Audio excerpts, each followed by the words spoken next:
Bonjour et bonsoir à tous et à toutes. Bienvenue dans ce 29e épisode de Kiss My Ace, le podcast tennis de Jeu Blanc. Jeu Blanc que vous pouvez retrouver sur son site internet et sur nos réseaux, Twitter, Instagram.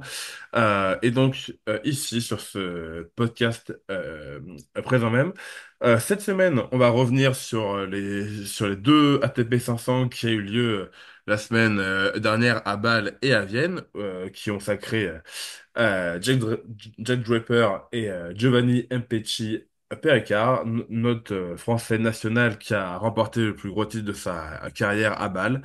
On va en revenir plus en détail dans quelques instants. Bien sûr, pour parler de tout ça et ensuite des pronos pour Bercy, je ne serai pas seul.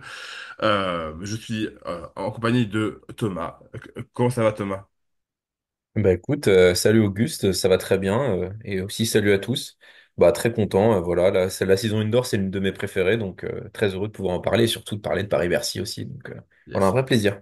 Bien sûr, à la fin de notre émission. Et avec nous, nous aurons Fernando. Comment ça va, Fernando? Ça va très bien, ravi d'être parmi vous et ravi de penser qu'il y a plein de très grands joueurs de tennis à Paris en ce moment déjà.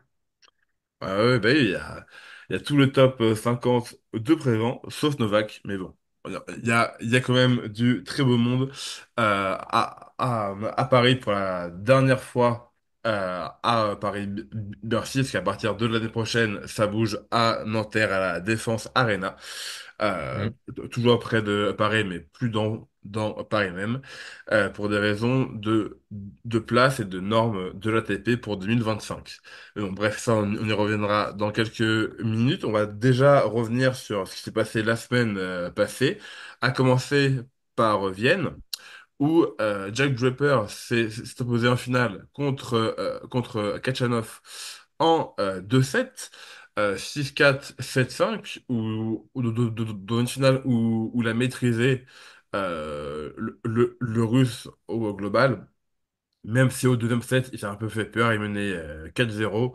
Puis Ketchenov est remonté à 4 partout. Il y a eu un petit frisson, mais bon, l'essentiel est là et le trophée est bien chez le Britannique qui, grâce à ça, est monté à la 15e place mondiale, son meilleur classement. Il me semble, et c'est sûr que dès que les blessures le laissent tranquille, tout de suite, ça va beaucoup mieux pour Draper et il montre qu'il peut faire partie des meilleurs joueurs du monde. Vas-y, je te lance, Fernando. Qu'est-ce que tu as pensé de cette finale et de la semaine en général de Jack Draper? Écoute, de la finale, j'ai pu voir quelques passages, un petit peu comme tout le tournoi. Mais il se trouve que tous les passages que j'ai pu voir, c'était avec Draper. Je pense que le plus impressionnant parmi ce qu'il a fait, c'est le match contre Mahac, si je prononce bien. À partir de là, je pense qu'il a eu la chance de tomber sur un Musetti qui était sans doute un peu fatigué du match contre Zverev. Et contre Kachanov, bon, enfin, comment dire, je pense pas qu'aucun des matchs gagnés par Draper était une énorme surprise non plus. Je pense qu'il était presque tout le temps favori. Mais en tout cas, il confirme que oui, que c'est un joueur à avoir en compte, que 2025, il risque d'être top 10 sans problème. Et on en parlera après, mais vu le type des jeux qu'il a, je crois les types de surfaces qu'il y a à Paris, bah, c'est une sérieuse menace pour Paris. Bien sûr, hein, sur Indoor, un client très, très dangereux avec sa grosse première, avec sa grosse frappe de balle très lourde et très puissante. En plus, gaucher, donc toujours un avantage certain, surtout côté gauche. Mais oui, oui, ça, on en reparlera un peu plus tard quand on fera nos pronos pour Paris-Bercy. Mais oui, en tout cas, je te rejoins. Une grosse semaine où, sur ces 5 victoires, il a perdu que un set contre Macha, qui m'arrache. Euh, mais sinon, ouais, c'est que des victoires en deux. Il bat Nishikori au premier tour, Darderi ensuite, Marac en quart, Musetti en demi et Kachanov en finale. Et donc oui, une semaine super solide, mais bien que dans le tableau, il n'ait pas eu d'énormes, enfin, d'énormes joueurs, enfin, à part Xeref, on compte pas d'énormes stars. Enfin, il y avait pas Sinner, ni Medvedev, ni Alcaraz, ni Djokovic. Là, par exemple, la tête de série numéro 2 c'était de Minor, bien que ce soit un joueur solide. On n'est pas non plus dans des énormes noms, on était dans la catégorie d'en dessous. Mais bon, c'est quand même un tournoi très important dans la saison qu'il fallait prendre et il l'a pris. Et je pense que ça peut bien lui donner confiance pour la fin de la saison. De ton côté, Thomas, est-ce que tu as un mot à dire sur cette finale et sur la semaine de Draper? Bah, je vais pas parler de la finale parce que je pense que tout a déjà été dit. En plus, oui, l'adversité n'était pas non plus hyper relevée, on va dire. Mais moi, je vais plutôt parler du fait que c'est limite une suite logique pour Jay Draper depuis vraiment la. Pour moi, le point déterminant, c'est depuis la tournée américaine. Depuis la tournée américaine là en août, il fait déjà un quart de finale contre Rune. Donc déjà, c'est par rapport à tous ses résultats en Masters 1000 cumulés où il avait juste fait un quart en 2022 au Canada, encore une fois sur la tournée US face à Carreño Busta à l'époque. Mais depuis, c'était pas mirobolant. Là, surtout 2024, il joue tous les Masters 1000 sans exception. Il fait premier tour, deuxième tour, premier tour, deuxième tour et premier tour. Donc là, c'est vraiment depuis Cincinnati qu'il y a eu un déclic chez ce joueur. Et d'autant plus après à l'US Open où là, il enchaîne avec une demi-finale quand même qu'il perd contre Yannick Sinner. Donc bon, presque une évidence forcément, mais force est de constater qu'il y a vraiment eu un tournant depuis cette tournée américaine, et en plus qui est sublimé par la saison, enfin la tournée indoor, qui vraiment, bah, comme on l'a dit, comment dire, magnifie ses forces. Et vraiment, comme le disait Fernando, pour moi, oui, c'est carrément un futur top 10. On voit vraiment qu'en ce moment, je suis désolé, mais le top 10 est quand même pas non plus très relevé. Enfin, on a Roublev, Rude qui sont en méforme, qui, bon, on sait pas trop ce qu'ils font. Roublev, il a fait un bon tournoi cette année. Rude, il arrête pas, il est malade, puis là, il fait n'importe quoi. Enfin, il se fait sortir un peu tout le temps au premier tour. Les Tsitsipas, c'est pareil. Les deux minors, ça revient de blessure. Donc, vraiment, il y a de la place. Et ça m'étonnerait pas que oui, il soit top 10 d'ici même la fin de saison. On sait pas, hein, ça dépend aussi de ses résultats à Paris-Bercy. Peut-être pas la fin de saison, mais début de saison prochaine. Et je pense que ce qui résume ça, c'est qu'il a fait trois finales cette saison, une à Adélaïde qu'il perd face à Lechka, et après sinon deux victoires remportées, une contre Berrettini à Stuttgart et une contre Khachanov à Vienne. Donc oui, futur top 10. C'est un joueur malgré tout qui reste assez jeune, donc on continue à découvrir et à connaître petit à petit. Et c'est là que le seul doute, c'est que moi, d'après ce que j'ai vu, j'ai eu l'impression de voir un joueur qui est très fort quand il domine, mais qui a un peu de mal avec les matchs où il se retrouve en adversité assez vite. Et justement, là, puisque c'était un tournoi, comme on disait, où il n'y avait pas une concurrence folle, effectivement, le numéro 2 des minors, il se trouve que lui aussi, je l'ai pu voir un peu, je l'ai trouvé totalement épuisé. Et c'est dommage parce qu'il a fait une belle saison et là, je le vois cramer quoi, à la fin. Il a plus de jambes. Et donc, il réussit à battre Matchak parce que c'est le match intéressant parce qu'il perd, il manche. Mais voilà, le seul doute par rapport à ce que disait Thomas, que je souscris totalement, c'est ça, j'aimerais le voir dans des matchs où il perd la première manche et qu'il arrive à surmonter. C'est le seul bémol que je peux mettre à cette prédiction. Oui, bon, ça, on le verra peut-être là sur le Master 1000 à Bercy ou alors à partir de début 2025. Après, c'est aussi un joueur qui a vraiment été pourri par les blessures, qui pendant un an et Mm. demi, 2 ans, il n'avait pas enchaîné 2 mois sans se blesser et donc a joué à son meilleur niveau, parce que il y a la convalescence, toute la rééducation et après un peu l'appréhension de revenir, de se remettre dans le rythme et la peur de se reblesser encore, surtout quand ça arrive souvent. Donc oui, et là, et quand tu l'as dit Thomas, depuis Cincinnati, il a pu se prendre une grosse période de 3 4 mois où il a joué à un haut niveau, où à chaque tournoi qu'il jouait, il passait quand même plusieurs tours. Là, Vienne, ça a payé à qu'un titre. Et donc oui, ça peut être une menace là pour Bercy. Et dès janvier, il faudra sûrement compter sur lui dans les petites surprises déjà dans les 250 et les 500 en Australie et en Nouvelle-Zélande, et puis après à Melbourne, où il pourrait faire peut-être un parcours à Tommy Paul d'il y a 2 ans, où Paul fait demi en battant Shelton, il me semble. Et donc, bah, on a encore le temps, c'est dans 2 gros mois, il peut encore se passer plein de choses, mais c'est sûr que vu son jeu, vu la confiance et le niveau moyen du top 10, on sent vraiment que à part le petit noyau Sinner, Alcaraz, Djoko, le reste, c'est quand même prenable. Donc oui, Draper pourrait bien monter et se faufiler dans le top 10 et dans les gros tournois faire parler de lui. On enchaîne avec Bâle, où un tournoi qui a plutôt réussi aux Français, parce qu'on en avait deux en demi-finale, Arthur Fils et Giovanni Mpecci Pericard. Bon, ça a plus souri à l'un qu'à l'autre, parce que forcément, on va revenir sur cette semaine formidable euh, de Joe, où il fait une grosse semaine, où il bat Ducksworth au premier tour, puis surtout ensuite le combo canadien Auger-Aliassime puis Shapovalov, puis après il se paye quand même deux top 20 avec Rune et Shelton. Bien sûr la première fois de sa carrière où il enchaînait deux top 20 à la suite comme ça. En plus d'un aussi gros tournoi et en plus en allant au bout et en soulevant son titre.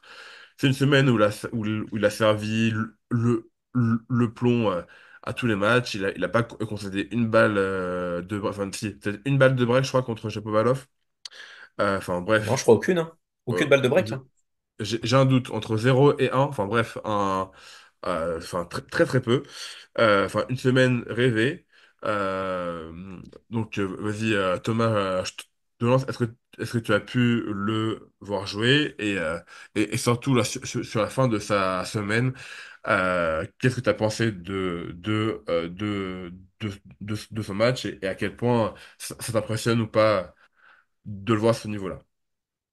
Ah bah écoute, oui, pour l'avoir vu, je l'ai vu, puisque j'ai assisté à son quart, sa demi et la finale. Donc j'ai eu l'occasion de découvrir, je l'avais jamais vu jouer honnêtement, je savais que j'avais eu des échos, comme quoi c'était un grand serveur, que vraiment, on avait un très bon profil de serve-bot, mais là c'est devenu officiellement mon chouchou, mon serve-bot national préféré. Vraiment, je déteste les serve-bots, mais là c'est impressionnant, il m'a fait aimer le serve-bot, c'est parce que je suis chauvin, je pense. Mais très honnêtement, bah, il est impressionnant, hein, c'est juste ridicule. Il lâche des secondes balles à 230 km/h, il y a des prises de risque de fou, et en même temps, et la balle, elle revient quasiment jamais, quoi. C'est juste, j'ai pas de mots, en fait. Je l'ai vu jouer, vraiment, il mettait des pralines en permanence, les joueurs en face ne renvoyaient jamais la balle, j'avais l'impression de revoir Karlovic quand je regardais le tennis dans les années, fin des années 2010, parce que bon, après, il a pris sa retraite, je crois, au début des années 2020. Mais donc vraiment, oui, un profil, bah, comme disait, j'avais regardé une vidéo de service volé qui disait un profil atypique et anachronique. Et ouais, clairement, on a l'impression de revenir dans les années 2000 où il y a Karlovic qui est là, qui frappe ses services et qui finit la balle, qui essaie de finir l'échange en un coup. Et bah moi, ça me fait kiffer parce qu'on a enfin notre serve-bot et enfin, on va pouvoir regarder des matchs d'un serve-bot en étant heureux de le voir défoncer les joueurs et les écœurer. Voilà, donc un parcours très bien, très très fort. Bah, en même temps, c'est balle, c'est une surface indoor, donc ça m'étonne pas trop non plus. Mais peut se demander, je vous relance là-dessus, c'est quoi son potentiel à votre avis? Oui, bah ça, on le verra aussi dans les prochaines semaines, parce que là, c'est plus un coup d'éclat qu'autre chose. Maintenant, il va falloir qu'il le confirme sur la durée. Alors, je remets pas en cause sa semaine, qui est encore une fois phénoménale et très belle, et c'est génial de voir un Français à ce niveau-là. Surtout que en soi, si on dézoome sur l'année, il est passé du top de 200 en janvier à 31e mondial là en octobre. C'est juste fou de prendre autant de place en si peu de temps. Et, mais moi, j'attends de le voir déjà à Paris-Bercy, voir s'il il peut faire 2 semaines de suite à très haut niveau. Et puis surtout, on va attendre début de 2025 sur le début euh, du dur, que ce soit en Australie, puis après un peu en, mi-France, mi-États-Unis, genre je sais pas à Marseille et ou à Montpellier. Euh, donc on le verra bien à ce moment-là. Moi je vais attendre encore avant d'avoir un vrai avis, mais oui, là il y a un point où je te rejoins, Thomas, ça fait très plaisir d'avoir un surfbot français après toutes ces années avoir vu des Isner, Karlovic, Querrey et Anderson. Raonic. Bien sûr, aussi. Enfin, en France, on a un, et être du bon côté de l'histoire, ça fait plaisir à un moment. Fernando, vas-y, on va te laisser aussi parler sur Joe. Qu'est-ce que tu as à dire sur sa semaine ou sur son jeu en général? Parce que tu dis être du bon côté de l'histoire, je dirais presque être du bon côté du terrain. Oui, Tellement on voit que c'est même un danger physique d'être de l'autre côté. Shelton, on a fait les frais une ou deux fois. bien sûr, bien sûr. Non, c'est totalement impressionnant. Enfin, moi, je l'avais vu pour la première fois à Wimbledon, où j'ai cherché à les voir après. Il a fait un match, on a beaucoup parlé de lui, parce qu'il avait réussi à faire un match où je crois qu'il fait plus d'un 40% de ses services, c'est des aces, ce qui est hallucinant. C'est pratiquement la moitié de ses services sont un ace. Et effectivement, il m'avait semblé déjà un serveur exceptionnel. Et puis, ce que j'aime chez lui, même si c'est pas forcément le genre de joueur que j'adore, moi non plus, c'est ce qu'il dégage dans son jeu. Enfin, je trouve que c'est très beau à voir la concentration qu'il a, comment il gère son effort physique, la dépense pour être serein pour le prochain service, comment il gère sa respiration. Je pense que son coach, j'ai oublié son nom, Emmanuel, Emmanuel Planck. voilà, Emmanuel Planck, il doit être pour beaucoup parce que si je ne m'abuse, c'est aussi lui qui avait coaché Arthur Fils, qui parfois dégage aussi cet esprit de sérieux, très concentré, très retenu, et que je trouve très intéressant. Et voilà, enfin, pour moi, un moment qui était hallucinant, c'était le match contre Rune. Enfin, ça dit beaucoup de ce que c'est de jouer contre lui en indoor, surtout, en couvert, parce que je pense que c'est quand même un grand avantage pour lui. Euh, c'est le premier set qui se déroule pratiquement service, service, service, service pour l'un pour l'autre, sans aucun problème. Aucune balle de break. Je crois en effet que Shapovalov a eu trois balles de break contre Petit Péricard, dans mon souvenir. Bon, Rune n'en a pas, et Petit Péricard non plus contre Rune. Les tie-break arrivent, et la première balle de set, Rune a une telle pression qu'il fait une double faute. Et déjà, seulement ces doubles fautes, ça signifie perdre un match contre lui. Tellement c'est impossible d'avoir des chances. Donc ça crée un sentiment très bizarre quand on regarde, euh, dans le sens où il y a une espèce de tension permanente et en même temps constamment frustré. Et c'est très difficile de jouer contre lui, surtout en couvert. Après, j'adore le voir, mais si je dois être totalement sincère, si on me donne à choisir entre regarder un match de Rune et un match de lui, peut-être que je mettrais quand même le match de Rune. Hmm. Mais, mais pour le type de joueur qu'il est, et je sais pas, il dégage un truc fascinant et je dirais presque attachant, ce qui est très rare dans ce genre de joueur.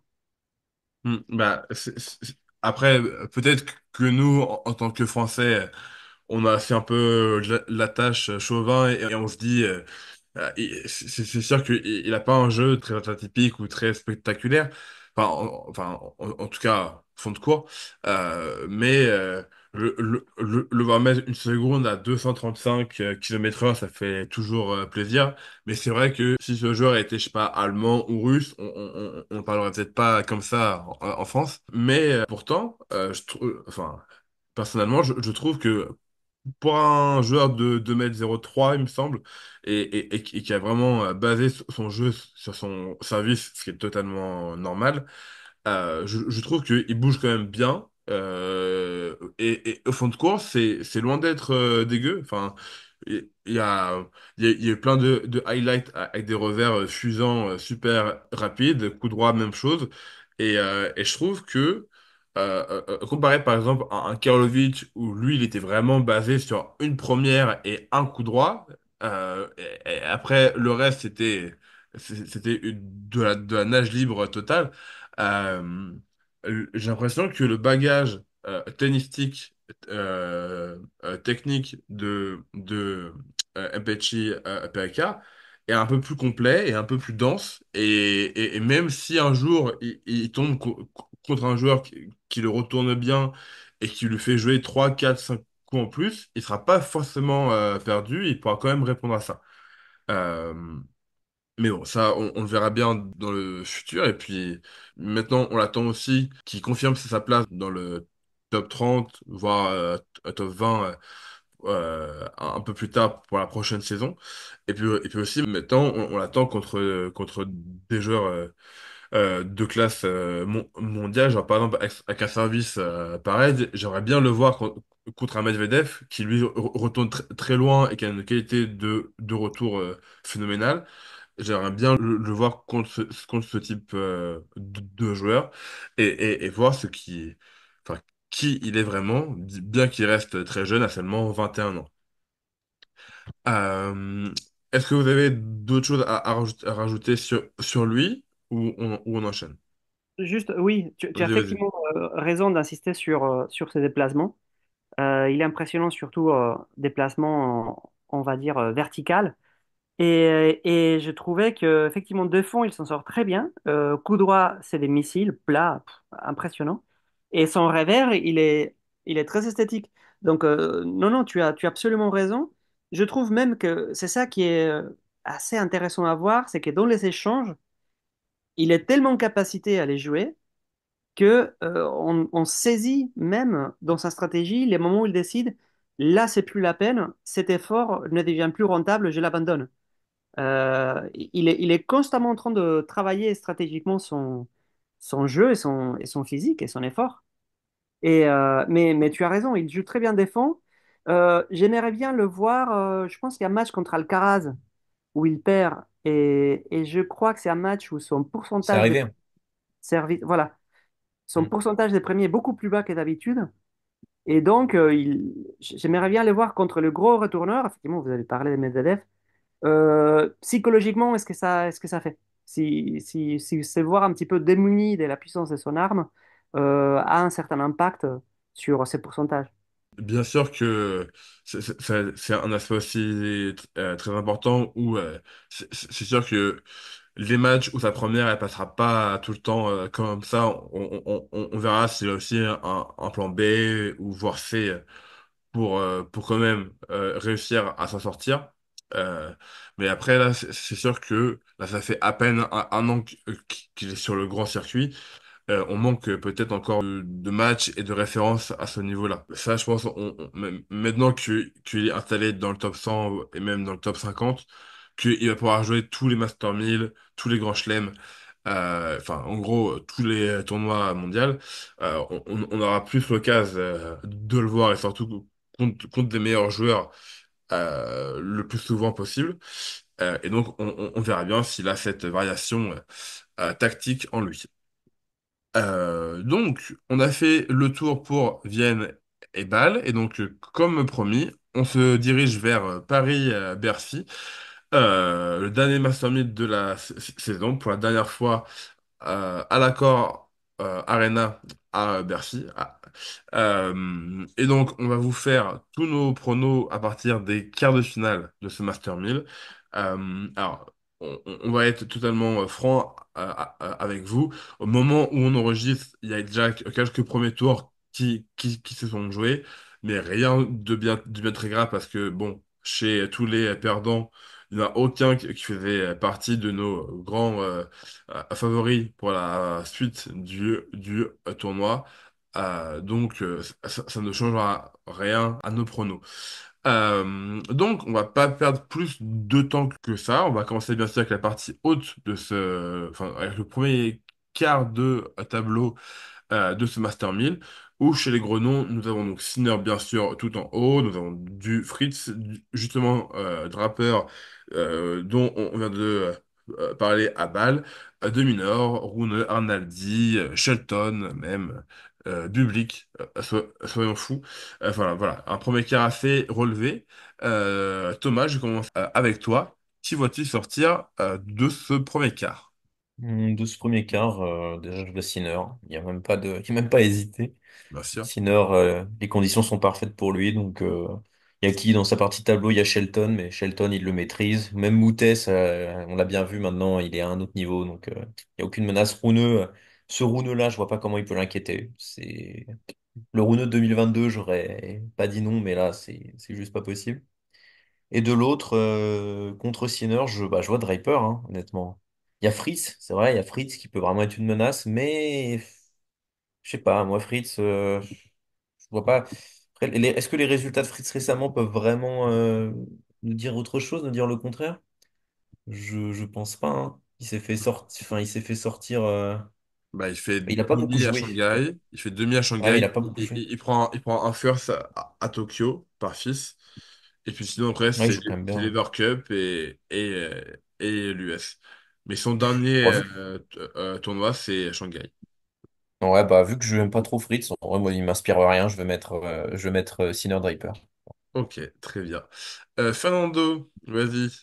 Est-ce que tu suis Thomas ou est-ce que tu as une autre affiche pour ce quart de finale? Oui, totalement. Enfin, je dirais même que je souhaiterais à Sinner plus Fritz et Draper en ce moment. Mais après, j'ai un doute parce que Draper, il va devoir jouer contre les HK. On sait que c'est un joueur qui, quand il ne se complique pas la vie, il peut jouer très bien, quand il est un peu malin. Et Draper, peut-être que le fait d'avoir fini hier de jouer à Vienne et là enchaîner, ça va être une épreuve plus difficile que prévu. Et enchaîner après, derrière, avec Fritz, c'est pas simple. Donc c'est la seule réserve que j'ai, suite à laquelle, allez, pour changer, moi j'aimais Sinner Fritz. Mais Fritz sera aucune menace pour Sinner. Enfin, depuis le US Oui, Open. euh, Bien personne. sûr, bien sûr. Ok, donc un Sinner Fritz. Alors, de mon côté, évidemment, je vous rejoins avec Sinner. Enfin, je crois qu'il n'y a même pas besoin de dire pourquoi. Enfin, il est numéro un mondial, il a marché sur la saison. En plus, en dur indoor, ses ogives vont trop bien fonctionner. Bon, Sinner est en quart de finale haut la main. Par contre, moi, je ne vais mettre ni Draper ni Fritz. J'aurai un troisième larron. Je vais mettre Demi-Nord de mon côté. Parce que c'est souvent un joueur qui passe sous les radars, même s'il n'a pas une puissance de frappe semblable aux autres. Sa couverture de terrain et son endurance est juste folle. Et surtout que ces deux premiers tours sont vraiment très simples. Premier tour contre Navone, s'il passe, deuxième tour contre Kekmanovic. Alors que Fritz, Reaper et LHK sont vraiment ensemble et je pense qu'on peut avoir deux très beaux matchs, mais deux matchs aussi très longs, très durs physiquement. Draper, enfin, moi j'ai toujours du mal à miser sur un joueur qui vient de gagner un 250 ou un 500 la semaine d'avant un 1000 ou un Grand Chelem. Surtout que là, en plus, Draper n'est pas du tout gâté par le tableau. Donc voilà, moi j'ai titre de réserve. Et puis je pense vraiment que The Minor, il est loin d'être ridicule si c'est Fritz ou si c'est un autre Draper ou Lechka. Donc je crois à mon The Minor sur ce premier quart de tableau. Donc Ouais, les trois choix sont crédibles, hein. ouais, pour moi c'est Sinner Les trois contre The choix. Minor. Mm. On Ouais, ouais. descend Mm. dans la deuxième partie. On retrouve Zverev, Rublev, Tsitsipas, Fils pour et Musetti, pardon, pour les gros noms. Vas-y, on va un peu changer de sens. Fernando, vas-y, je te laisse dire ton deuxième quart. Euh, je, j'ai trop peur parce que je sens tellement la déception venir. En plus, je l'aime vraiment beaucoup. J'aimerais bien qu'il arrive très loin. Donc, j'aimerais bien dire qu'il y a Arthur Fils en quart de finale. Mais j'ai très peur. J'ai vraiment très peur de son. Je vois le truc où dès le premier tour, c'est déception. Toujours cette espèce de pression qu'ont les joueurs français quand ils jouent ici. Euh, Mais bon, je garde Arthur Fils. Et de l'autre côté, bah, je vois Rublev, en fait. Je ne vois pas qui pourrait le battre avant. Donc, oui, on va dire Arthur Fils, Andrei Rublev, ce qui est un match très intéressant. Très bien. Thomas, est-ce que tu suis Fernando ou est-ce que tu as autre chose? Bah moi, je vais commencer juste par celui du bas, parce que celui du haut, j'hésite encore. Mais pour moi, celui qui va se détacher dans le bas, c'est Tsitsipas, hein, honnêtement. Alors, vous allez me dire, mais il est complètement fou. Tsitsipas, il est finito, entre guillemets. Disons que, bon, Tsitsipas, depuis quelques saisons, enfin, depuis 2024, c'est quand même pas terrible, mais il a toujours fait de très bons résultats à Paris-Bercy. Il sort de deux demi-finales de suite, quand même, à Paris-Bercy. Donc, c'est pas rien. C'est pas des conditions de jeu qui sont non plus terribles pour lui. Et surtout, là, il a quand même deux premiers tours qui sont vraiment tranquilles, hein. Il affronte Roberto Carbales, il affronte après Borges ou Tabilo. Franchement, c'est quand même pas non plus. S'il y a un tournoi où il peut se relancer, c'est vraiment maintenant, hein. Donc, il y a Roublev, oui, mais Roublev, c'est courant alternatif, on l'a bien vu, hein. Et moi, je serais même pas surpris qu'il se fasse sortir par Cerundolo, Roublev. Donc, franchement, ouais, moi, je mets Tsitsipas. J'aimerais bien voir Tsitsipas en quart.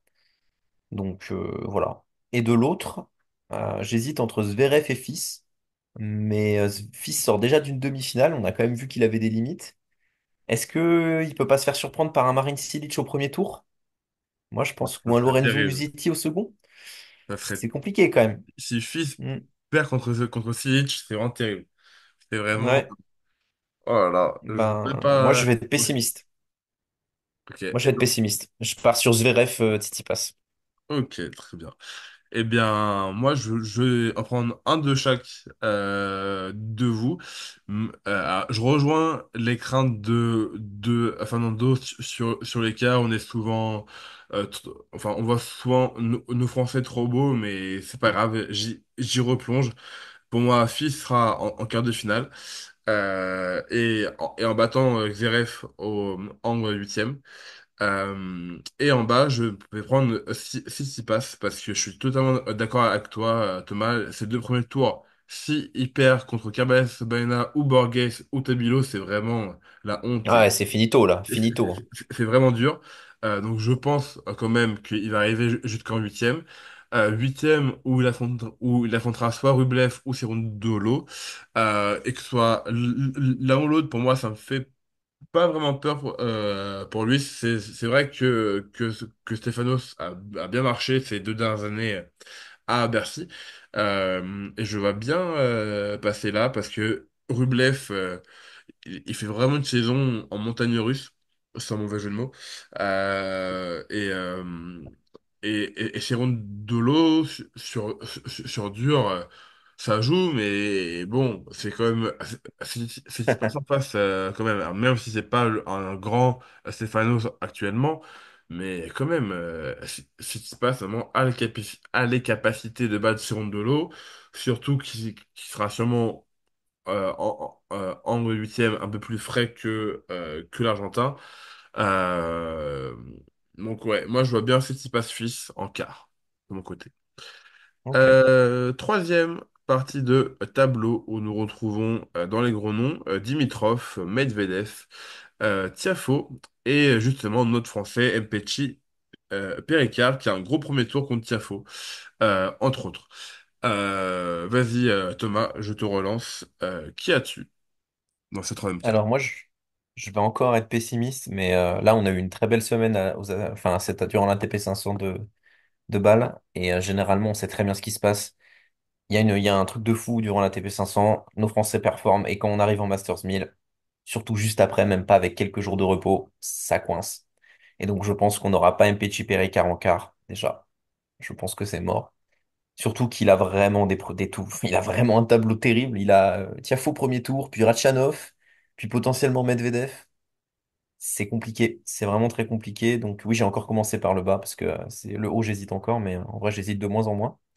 Donc je dirais que déjà la partie basse, je pense, franchement, j'ai envie de mettre Berrettini, mais j'ai très Wow, peur. surprise, J'ai très très peur. Ouais, surprise. surprise. J'aimerais vraiment mettre Berrettini parce que pour moi, il a vraiment il a des conditions de jeu optimales. Il a montré de belles choses quand même contre Ratchanov, mais en même temps, il est quand même il est encore très limité.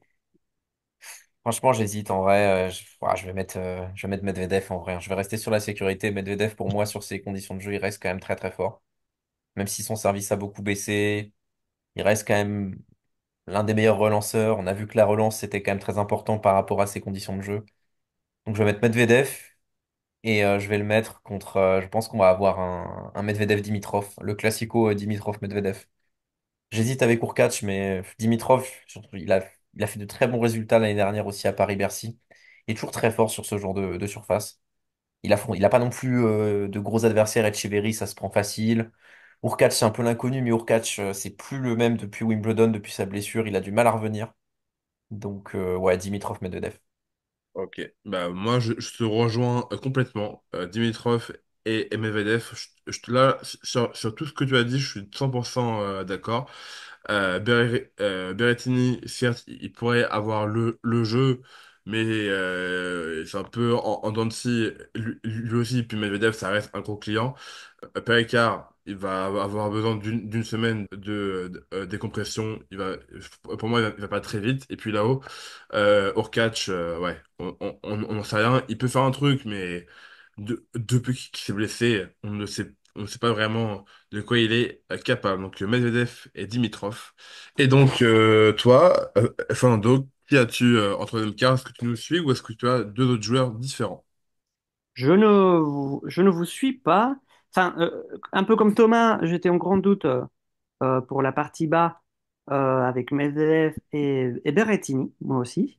Parce que pour Gio, à part notre loi d'enchaînement de tournois Master 500, Master 1000, qui est souvent implacable, j'ai un doute. Juste, je me tourne vers Thomas, qui est notre grand spécialiste en surface. Euh, J'avais l'impression que la surface de balle était parfaite vraiment pour lui. C'est une surface très rapide. Hmm. Je sais pas si la surface des paris est pareille, plus lente. Je pense pas. Je pense pas. Franchement, Bâle, c'est hyper rapide. La preuve, Federer, il a gagné le tournoi X fois parce que justement, dans des conditions indoor comme ça, il était juste imbattable. Donc les gros serveurs pareil. Et à Paris-Bercy, c'est complètement différent. Les grands vainqueurs de ce tournoi, c'est Djokovic. Et Djokovic, à l'époque, il n'avait pas du tout un service comme ça. C'était vraiment au niveau de la relance. C'est plus au niveau de la relance que ça se joue, hein.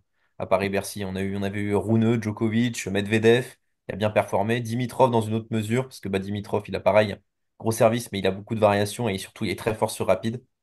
Donc, franchement, pour moi, c'est des profils complètement différents. Les gros serveurs, ça reste très avantageux pour les gros serveurs, Paris-Bercy, mais il faut quand même être très fort aussi dans d'autres compartiments du jeu, comme la relance, comme avoir un gros coup de raquette, ou alors, voilà, soit un gros coup, soit la relance.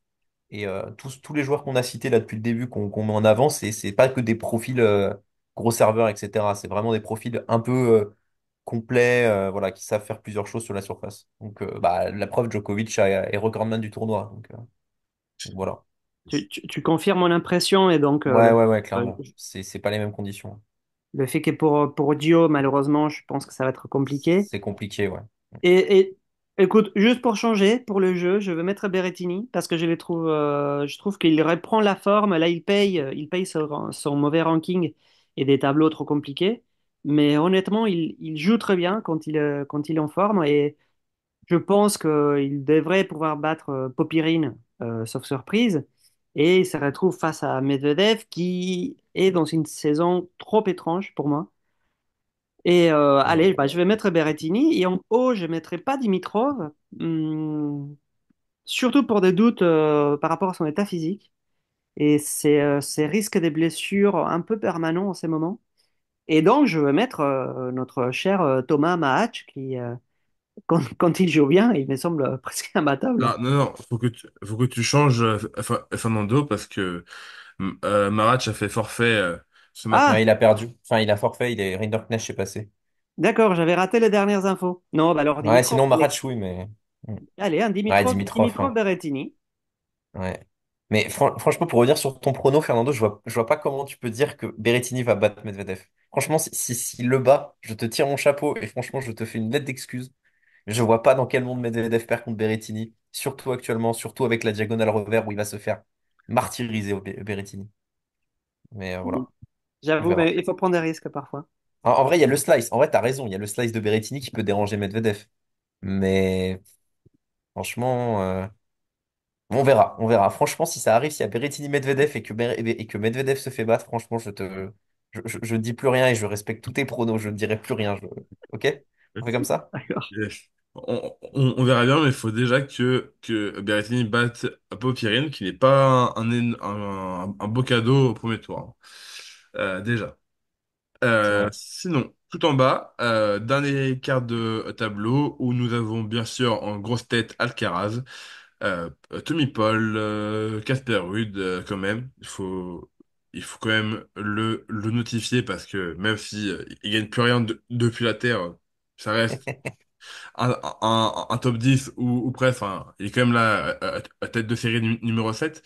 Et puis sinon, on a quand même trois Français. Nous avons Humbert qui a gagné tout à l'heure un match assez solide contre Nakashima. Nous avons aussi Manarino et Gasquet pour son dernier Bercy.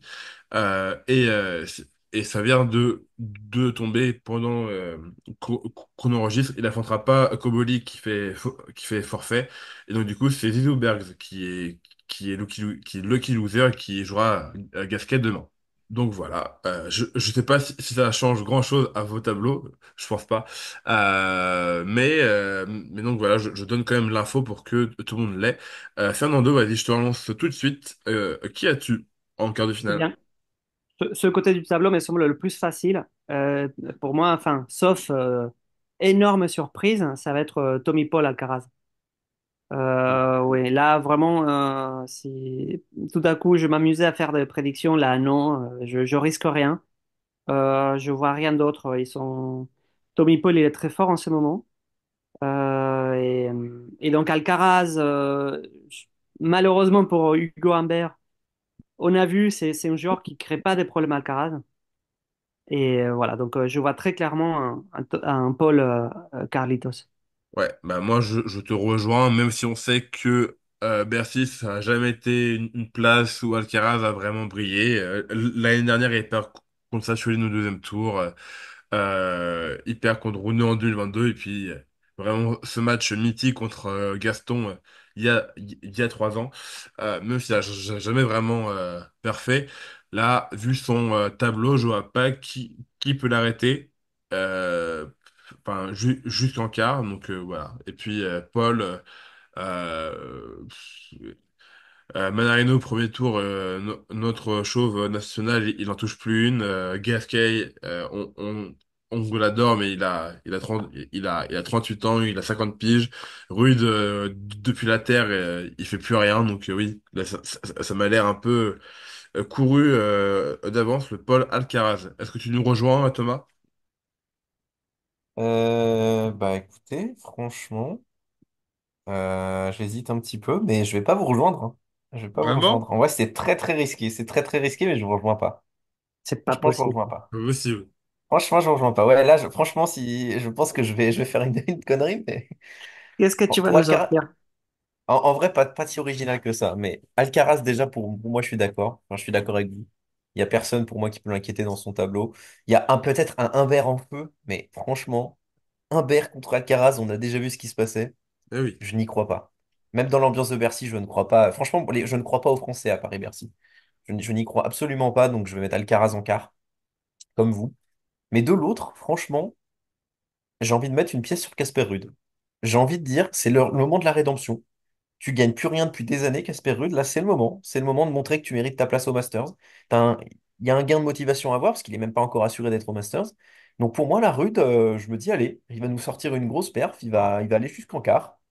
Et voilà, franchement, même si ouais, il est contre Paul, mais bon, Paul n'est pas. Paul, pour moi, il n'est pas non plus en si grande forme que ça, hein. Il s'est fait sortir d'entrée à Vienne. Bon, il joue bien, c'est vrai, hein. Tony Paul, c'est des conditions qui lui vont bien, mais je sais pas, je trouve pas qu'il ait fait de gros résultats récemment, hein. À Ouais, Stockholm, c'est vrai, ouais, il perd en finale contre Dimitrov, c'est vrai. Ouais, c'est vrai que c'est quand même pas si mal. ouais, mais Mais moi, après, je sais pas, je le sens pas. j'adore Rude, hein. C'est un de mes joueurs préférés sur le circuit, mais là, je peux pas y croire. Ah, Là, mais il a il personne en perd. face, s'il te plaît, genre, il a Bah, si, Thompson. Paul, du coup, Paul.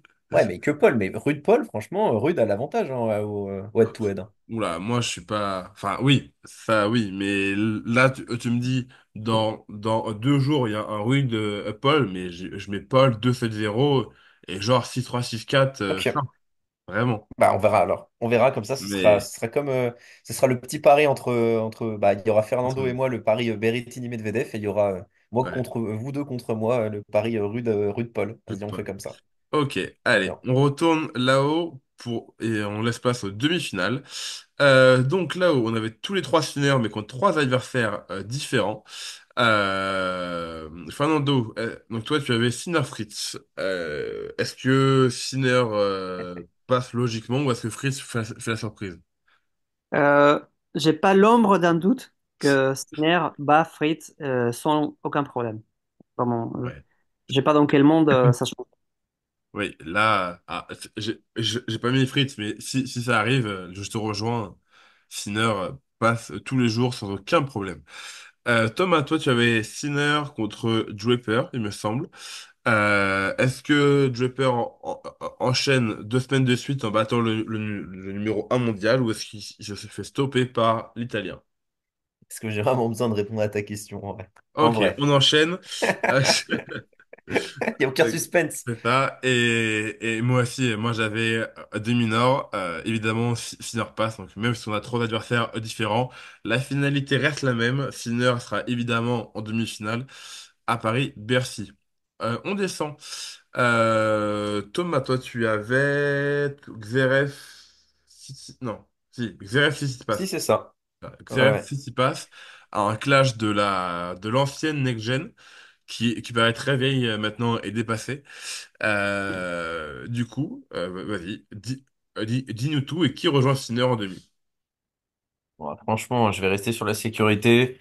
Même si je suis même pas convaincu de mon prono, hein. Franchement, Zverev, actuellement. Franchement, j'aurais limite dû mettre fils, mais bon, en même temps, compliqué cette partie, donc je vais quand même dire Zverev en demi, parce que Zverev Tsitsipas, dans ces conditions de jeu, Hmm. après Ouais. Tsitsipas, en vrai, Attends, mais ah, je sais pas. c'est pas l'année dernière où justement Tsitsipas bat Zverev? J'ai un gros Attends, doute. je regarde ça, Si, c'est ça. mais c'est ça. Ouais, c'est 2023, ça. petit 6-4, voilà. Ouais, ouais. Bah, moi, je vais rester sur Tsitsipas alors, hein. Là, ça me confirme. En plus, le head-to-head, pour le coup, 10-5, Tsitsipas a vraiment un avantage sur Zverev, je trouve. Il y a un jeu qui dérange Zverev. Et donc, bah, vraiment, ouais, ouais, on part sur un Tsitsipas Sinner en vrai, hein. Je veux Ok, que Tsitsipas, je veux la résurgence de Tsitsipas, en fait. ok. On part Voilà. sur sur une humiliation en demi. Très, très bien. Fernando, tu avais fils contre Rublev, toi. Ça? Absolument. Vas-y. Et, et bien, non, je pense que Fils va. Il a. Je vois pas, malgré les armes de Roublev, son coup droit. Je pense que aujourd'hui, bizarrement, je pense que Fils est un joueur beaucoup plus complet que Roublev. Donc, allez, je mets Fils en demi. Mes fils en demi. Très bien. Et ben, je te rejoins. Ah ouais. Même si dans mon tableau il est contre Tsitsipas, on l'a bien vu enfin, il y a quelques semaines et même l'année dernière à Anvers, Tsitsipas n'est pas un joueur qui inquiète Fils, il le bat maintenant presque normalement.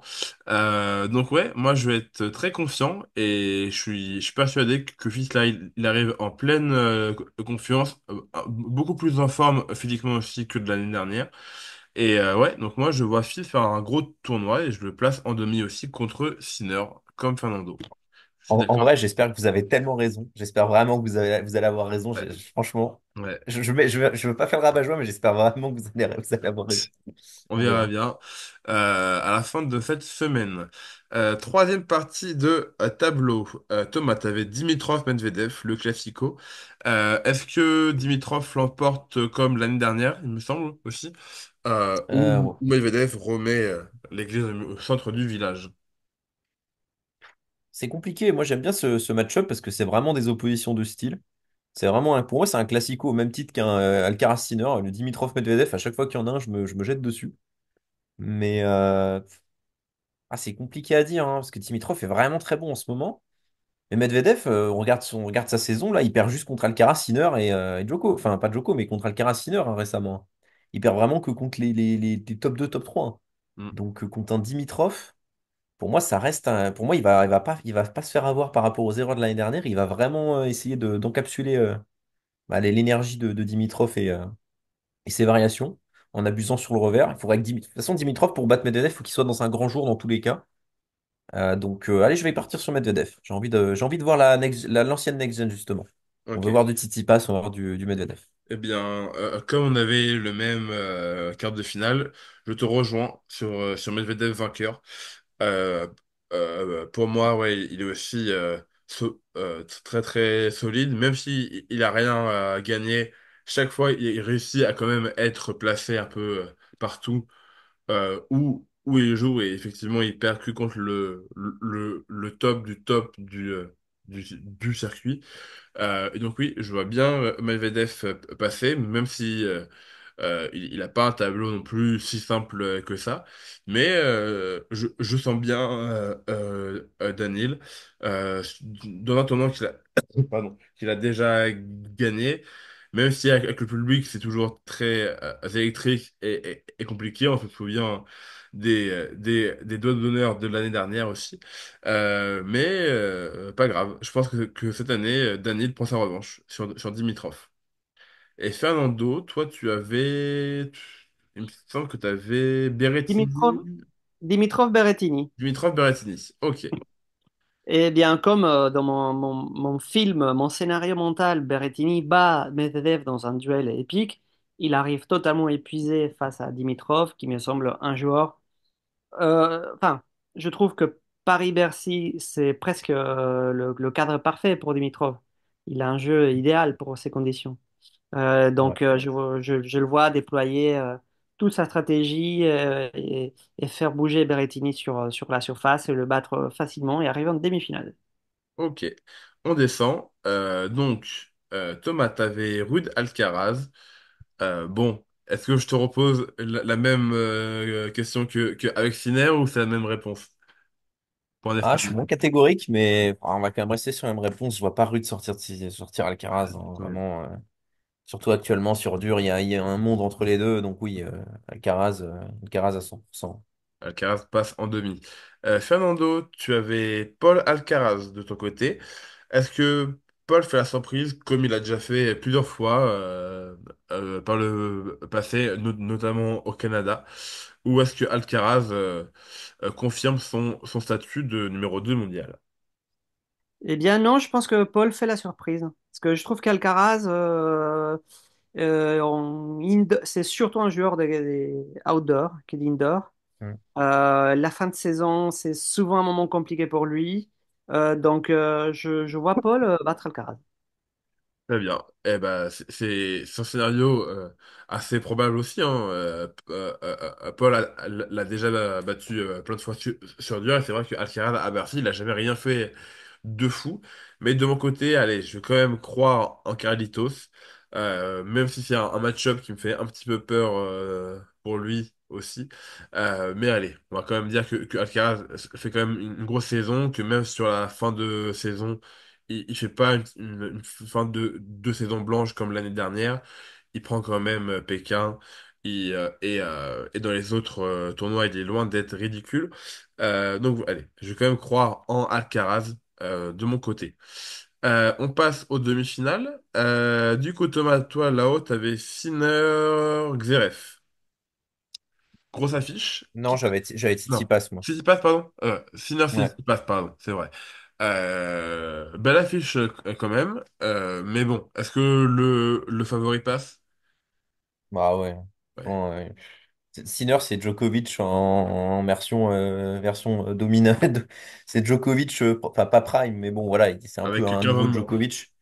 Voilà, donc plus agressif. Tsitsipas sur le revers, il va juste lui mettre des gros coups droits sur le revers de Tsitsipas qui va jamais pouvoir les renvoyer. Donc, ou même des revers, hein. Il n'y a aucun monde où Tsitsipas bat Sinner en fait sur cette surface. À Monte-Carlo, ok, mais jamais sur dur. Ok.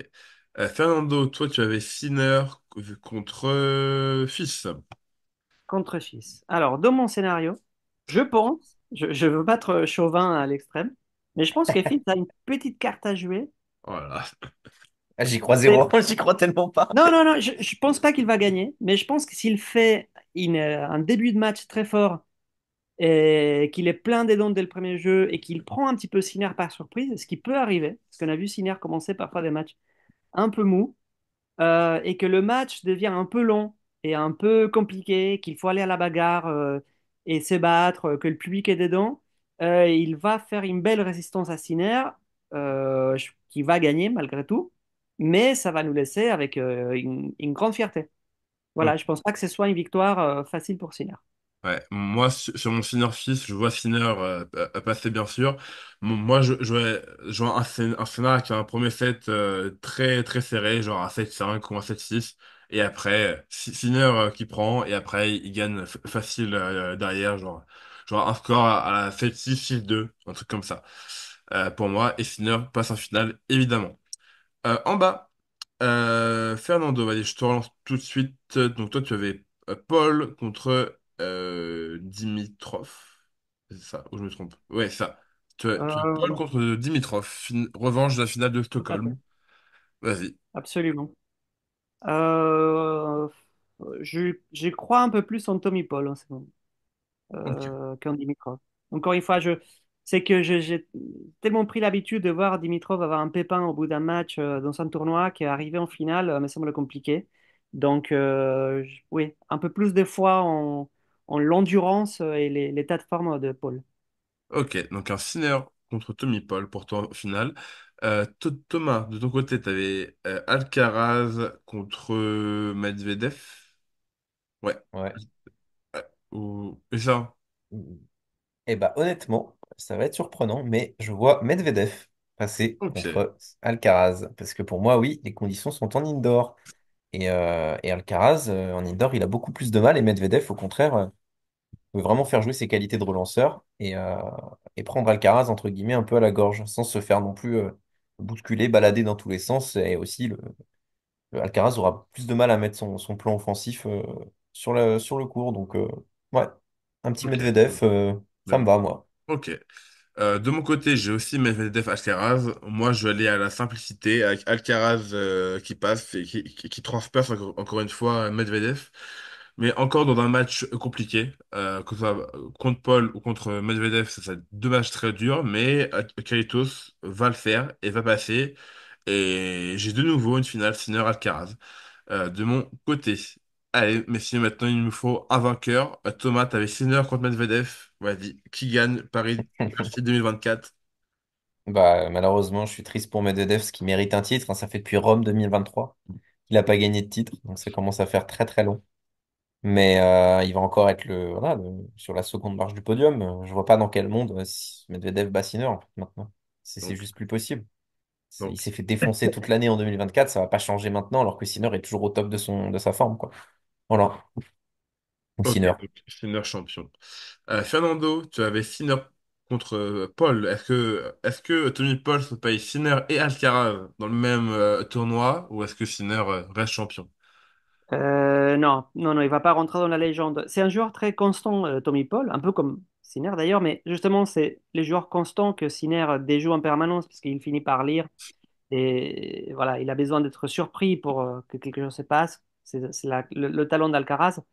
Donc, non, Sinner gagne à Paris, c'est la grande fête et il continue à faire l'une des meilleures saisons, je crois, de l'histoire du tennis, tout simplement. Ah bah, s'il prend deux grands chelems et quatre Master 1000, oui, ça va commencer à peser lourd. Et en terminant l'année numéro un mondial, oui, ça parlera, c'est sûr. De mon côté, j'ai le choc Sinner-Alcaraz. Et enfin, malheureusement ou pas, enfin, même si j'ai une préférence personnelle pour Alcaraz, je pense aussi que sur cette surface, Sinner est quand même meilleur. Et donc je vais aussi aller sur Sinner vainqueur parce que bah, Cyborg, monstre de puissance à plat. Et dans ces conditions indoor, oui, je pense qu'il est actuellement meilleur que Alcaraz. Mais j'espère qu'on aura une revanche au Masters dans d'autres conditions. En tout cas. en tout cas. Donc voilà, on a trois tableaux bien distincts, mais pour la même finalité, avec Yannick Sinner champion à Paris-Bercy. Ainsi s'achève le 29e épisode de Kiss My Ace. Et on se retrouve du coup la semaine prochaine pour débriefer de ce Paris-Bercy et les voir si on a eu tout bon ou si on s'est complètement trompé. On verra ça dans le bilan de ce Master 1000. Sur ce, on vous souhaite une bonne journée, une bonne soirée. Et puis à dimanche prochain. Au revoir tout le monde.